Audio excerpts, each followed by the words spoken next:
The highest compliment that my dad could give someone was when he would say that you could send them for the ammunition.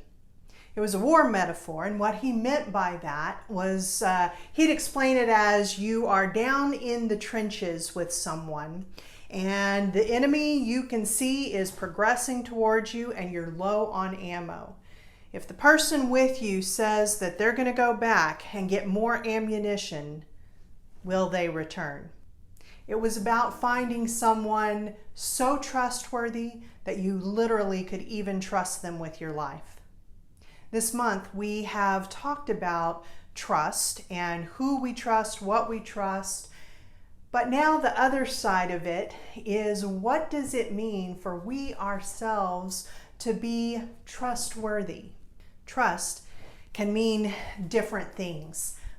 For instance, I could say that there are people in the current administration whom I trust to always do what is right for their party over the country or over individual lives. That's not really trust, though, so much as predictability. And predictability can be an element of being trustworthy, but there's a lot more that goes along with it. To be truly trustworthy requires honesty, compassion, reliability, and evidence of a strong moral compass. I think that truth and compassion are two things that have to go hand in hand or have to be held in one of those dynamic tensions like we often talk about. Because I'm sure that all of us know people who are good at one but not the other, and thus are not particularly trustworthy. Like, don't we all know that one person who is really, really good at honesty, but it's never tempered with compassion, and so you are always given exactly what they honestly believe, whether you asked for it or not? And the problem with that is that real trust happens within a relationship. In a relationship, you have to be able to have times when you can be vulnerable. And if you are with someone who is all honesty and no compassion, then that's going to hold you back from being able to be vulnerable with them. And I imagine we also all know someone who is all compassion and honesty, what's that, right? Where you can never get a straight answer out of them, even when you really want it. Even for something like, hey, I'm trying to perfect my soup. Can you taste this and tell me what you think? No matter what they think, they are always going to tell you that it's absolutely wonderful and aren't you such a great person for making it? And those can be wonderful people to have in our lives. The problem is when you can't get them to be willing to trust you enough to tell you the truth, then again, that's taking away from the relationship, and you're not going to have the sort of trustworthiness that you need. But someone who is able to hold both of those and be able to prioritize one or the other depending on the circumstances, to always be weighing the need for both honesty and compassion, that's going to be someone who is deeply trustworthy. Because for one thing, if they tell you an unpleasant truth, you're going to know that they had to kind of struggle with that in order to share that with you. And when they tell you something really complimentary, if you have been able to see that they also have an ethical urge toward honesty, then you're going to feel a little bit more comfortable relaxing and taking the compliment. Along with honesty and compassion, a truly trustworthy person has a history of reliability. It's often phrased as, I know that this person will do what they say they are going to do. And if not, they will come back and tell me that they will not be able to do it. Reliability is hard, right? We're optimistic. We often think that we can do more things than we can. I know that I am absolutely guilty of it. And so it takes a lot of work. For me, I feel sometimes like it is a daily job of really trying to be clear about what can I reasonably do, and to not commit myself to something unless I am fairly certain that I will be able to fulfill it. Reliability, though, is not just about what we do. It's also about what we say and what we share. People need to know that we are giving a level of care to whatever it is that we are doing. To be really trustworthy means that we have a pattern of reliability in doing the work ourselves before we share something. You know, before we share something on social media or cut out an article and mail it, which some people still do, we ourselves have read through it. With some healthy skepticism, we've looked to see, does this come from a reputable source? Because the thing is, you know, when you tweet out an article, say from a satire site, you know, you can get away with that maybe once or twice, but at a certain point, people are going to realize that you're not really a reliable source for passing on information. Not that we can't make mistakes. Not that we can't have those times when we've promised to do something and then we discover that we really are not going to be able to. What's important is what happens next, when we are able to own that. When, rather than doubling down on bad information, we say, oh, wow, I was wrong about that and here is a correction. Or, boy, I know that I said I was going to do this thing by this date. I am so sorry. I'm not going to be able to do that. However, I can do it at a later date, or perhaps there's some other way that I can help you. When that happens, as long as it doesn't happen all the time, but when that happens, when we are able to have the humility of admitting that we goofed, our trustworthiness has the opportunity to grow for other people. Psychology Today did some research into this, and this was very interesting. One of the things that they determined really shapes how trustworthy a person is seen is whether they are guilt prone. That's the term that they used. The more guilt prone you are, the more people perceive you to be trustworthy. If you're starting to react, hold on, take a breath. I didn't say shame prone. Those are two different things.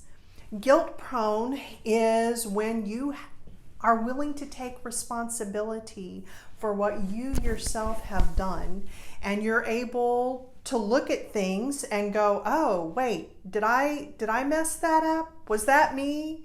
And people who are willing to do that, and then if in fact it turns out that they did make a mistake, are willing to own up to it, people perceive them as being more trustworthy, both because they know that they will correct themselves, but there's also this kind of subconscious thing that we think, which is, if this person is guilt prone, then they probably are going to do everything that they can to not make a mistake, because they know that if they do, they're going to have to own up to it. It's kind of an interesting thing, right? I had to sit with that one for a while, but the more I thought about it, especially when I started thinking about certain people in the public sphere who never admit to making mistakes and are obviously not at all guilt prone, I realized that that correlated with those were the same people that I found to be least trustworthy. So I think there's something in this. And probably what is underneath all of that is this other element of trustworthiness, which is a pattern of evidence of a strong moral compass. There is not one strong moral compass. A moral compass is about having your particular guiding principles that you have identified as being important to you. They're ones that you can articulate. You know that this is something important, and something that is so important, you want to live out of that guiding principle even when you don't actually want to. You don't want to have to do the uncomfortable thing, but that guiding principle, it's a compass. You actually use it to guide what you do. When we see people who seem to over and over again act out of a strong moral compass, even if we don't agree with them, we find them more trustworthy. I know of people in my life who have very different religious and political views than I do. But I also know they have that core moral center, and they operate out of that. They don't operate out of, anything goes as long as you're getting closer to the end goal. They actually have a moral framework that is supporting what they do. And so when I see someone who is, let's say, against abortion, but they also are over in Huntsville protesting against capital punishment. They are going to the border to try and get babies out of cages. I find them trustworthy. Our world right now really needs people who have honesty and compassion and reliability, and there is evidence that they are working out of a strong moral compass. And I think there's going to be even more need for them in the future. That can be us. But we can't wait until things are better in some way. We can't wait till coronavirus is over. We can't wait until there is a different political situation. We have to begin doing the work of being trustworthy. Well, yesterday would have been better, but today is a really good second place. It's an investment. And you can never tell when it is going to pay off. I have a friend who just went to see his mother, and he told me that when he got there, she said she wanted to talk with him about the election. He immediately said, "No thanks. Mom, you know that I think very differently than you do." And she said, "Yes, I know that you do, and that's why I want to talk with you." And so they talked for about an hour, and it was mostly him talking and her asking questions, because she had some questions that have now risen up. And so she wanted to know why it is that he thinks the way he does. I told him, "Wow, this is really terrific." And he said, yes, and that it had taken years of work on his part to get there, not work of trying to convince her of anything. The thing is, whenever we do that, it's apparent. Like, there's been studies and studies and books written about this, about, it just makes people tighten down that much harder into their beliefs.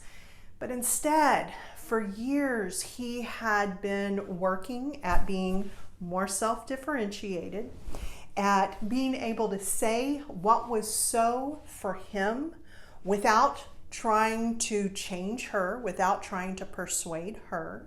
He could honor her right to believe the way that she did, which does not mean that he honored what she believed, but he did honor the fact that as an individual, she's the only person who gets to make those decisions. And he stayed connected with her through all of it.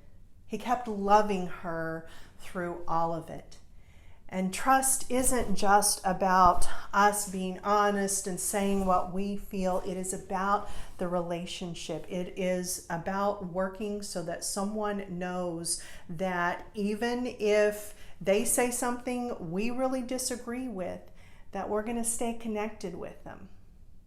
That doesn't work all the time. Absolutely. There are some times when we have to put up boundaries, but for those whom we love, for those who we want to be in relationship with, the more that we can work to become trustworthy, the greater the chance is that at some day they'll come to us and say, I'd like to have a tough conversation with you. I think that right now, trustworthiness seems like something old-fashioned. But you know what? The last few years, there have been a lot of old-fashioned bad things that have come out in our culture. Maybe it's time for some good old-fashioned things to come out too. And at the end of the day, becoming more trustworthy, we don't do it so that we can persuade people to think differently or do differently. We do it because it's part of us. And this is going to help us become the people we are called to be. And what about you? Do you always keep your trusts? Remember, when you show you're trustworthy in little things, you'll be trusted with big things. And that's the way to gain a reputation for being trustworthy.